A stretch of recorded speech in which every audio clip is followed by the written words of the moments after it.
Today is February 25th, and the New York Yankees have gotten themselves a legend. His name is Juan Soto. Between the Bases starts right now.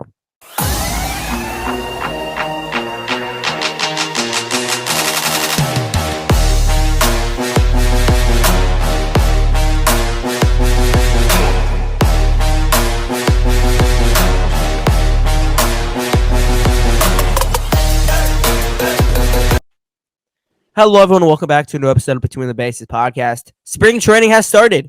Let's give a round of applause. Round of applause. We're here. We made it. And for Yankee fans watching the game today, the future is here. Juan Soto, younger than Adley Rutschman, younger than Josh Jung, one of the youngest players. What? Josh Young? Sorry about that. But he's one of the youngest players in the sport. He's only 25 in his contract year. He's going yard for the New York Yankees today. How are we feeling? That Juan Soto home run right there was something I've never seen before. He's a lefty going 428, opposite field, 110 off the bat, beautiful swing. The whole team looked great, really. The top of the lineup looked really scary. Verdugo had a nice double. Judge had 2 hits. Spencer Jones was 2 for 2 again. He looks special. And then Carlos Rodon, he delivered. The fastball velocity obviously still needs to get up a bit, but he was striking people out. He got a few outs. He got into a bit of trouble with all those walks and gave up the home run. But really, a really encouraging outing. Remember last year, his first outing, he gave up around, I think 6 runs, his first spring training outing. This is much more encouraging. A lot more to look forward to for Carlos Rodon. No, what'd you take away from this game? So I saw a stat today that Juan Soto has never hit a home run 425 feet in the opposite direction, 110 off the bat. First time to do that today. It's insane. It's not. I mean, it is spring training, but what I took away from this game, though, is I think the top of the lineup is what the lineup could, the top 5 in the order, which is Verdugo, Soto, Judge, Rizzo, Torres, 5. I think that's Stan and 6. We still got Stan and 6. And I see Stan having a big year.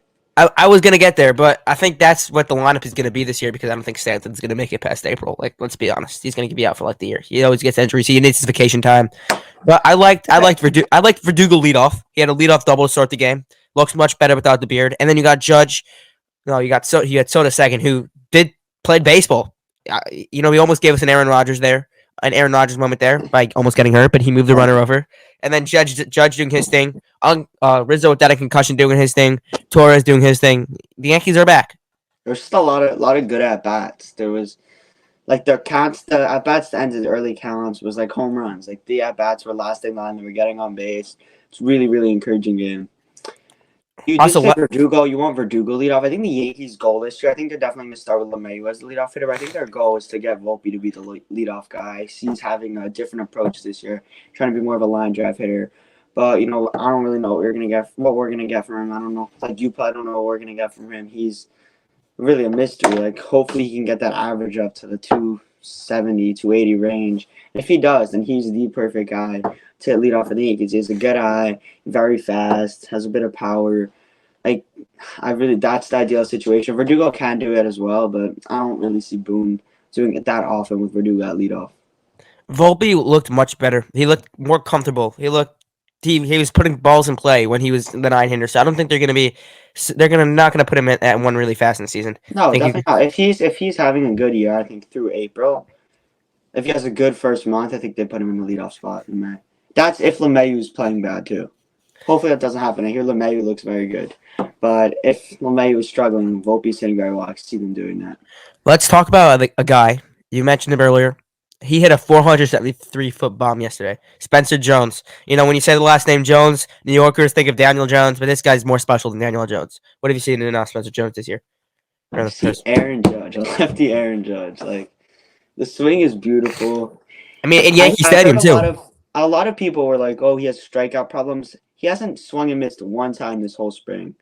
Not once. He's had 7 plate appearances. Okay, fine, but that's probably around over 30 pitches seen. He hasn't swung and missed once. That's really, really impressive.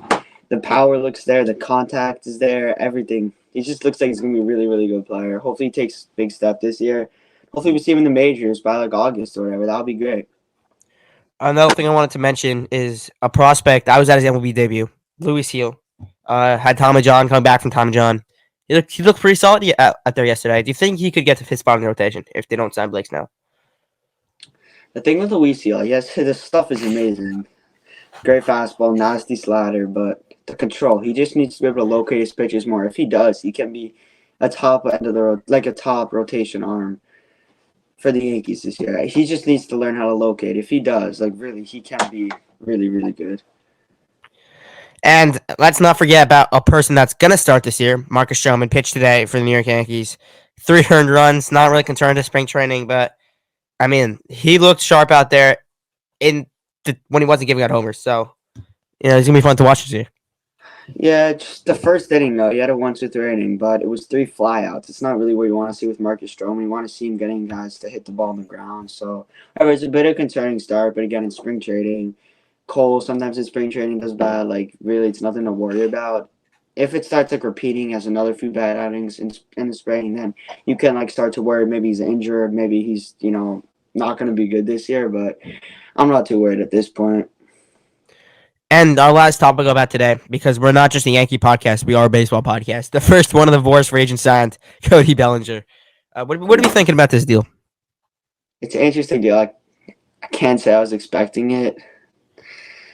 Boris, like they fumbled the bag. He definitely could have got more had he signed earlier. 3-year, $80 million isn't a lot of money. He has the opt out. It's more of like a pillow contract type of thing. I think what he wants to do is have another season similar to last year, and then teams to be able to see that like last year wasn't a fluke and he's legitimately a good baseball player. But teams at this point just don't know that. So obviously this is the deal that he's gonna get. I'm interested to see though if this is gonna be a similar situation for Montgomery and Snell. Matt Chapman, if they're just going to be selling for these short-term deals because they waited too long. No, what are your thoughts on the Bellinger deal? I mean, I like the move for the Cubs. He was a perfect fit for the Cubs. Yeah. And I think the Cubs got a lot better. I like what the Cubs did this offseason. I know they started off slow, but they got a new manager. They signed Shota Imanaga. So I'm really liking what the Cubs did. So tell the Cubs fans out there, you should be really happy you guys got Cody Bellinger back. No, one more thing. Nick Birdie, reliever that signing fell under the radar a bit. They signed a minor league deal this year. Boone is saying his stuff is like really, really nasty. You think he can be the next random reliever to become a bullpen star for the Yankees? I mean, that's what the Yankees are. We always pull out these random bullpen pieces and make them great. Wandy Peralta, Ian Hamilton, Ryan Weber. Let's see. Ryan Weber was not a gem. Brooks Krisky, IKF. Chris Gaines, shout out Chris Gaines. Yeah, that's going to do it for today's episode of Between the Bases. We got a great episode coming out this Friday. Make sure you're there. Keith McPherson from WFAN is hopping on the pod.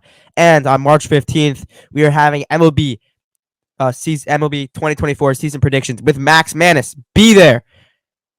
A lot of great content coming out. Alongside me is Mo. My name is Noak, and we'll see you guys later.